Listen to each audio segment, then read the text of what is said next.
कल्याण में 65 बेकायदा इमारतों के मामले में बड़ा खुलासा हुआ। इन इमारतों के लिए खोटे 7/12 और नक्शे तैयार कर प्रशासन को गुमराह किया गया था। इस मामले में कल्याण तहसीलदार सचिन शिरजाल ने रामनगर पुलिस को मामला दर्ज करने के आदेश दिए हैं। जांच के दौरान ये सामने आया है कि डोंबिवली के आयरे गांव में एक इमारत के लिए नकली 7/12 दस्तावेज बनाए गए थे।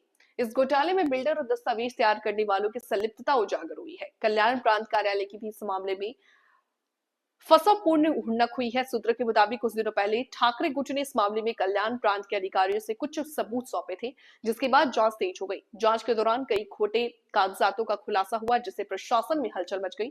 इस मामले में बिल्डर और खोटे कागजात तैयार करने वालों के खिलाफ सख्त कार्रवाई की संभावना है। प्रशासन ने इस मामले की गहराई से जांच के आदेश दिए हैं। याच्यामध्ये डोंबिवली परिसरामध्ये काही अनधिकृत बांधकामाच्या अनुषंगानं कोर्टामध्ये माननीय उच्च न्यायालयामध्ये प्रकरण सुरू आहे।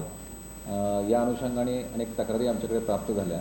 त्यापैकी एका तक्रारीची चौकशी केली असता त्याच्यामधले 7/12 तपासला असता आयरे येथील सर्वे नंबर 29/5 हा जो 7/12 आहे तो आम्ही ज्यावेळी त्या खरेदी दस्त आहे सन 2020चा खरेदीचा दस्त आहे त्या दस्तासोबत जोडलेला 7/12 पाहिला असता तो बनावट पद्धतीनं तयार केलेला असल्याचं प्रथमदर्शनी त्या ठिकाणी दिसून आलेला आहे।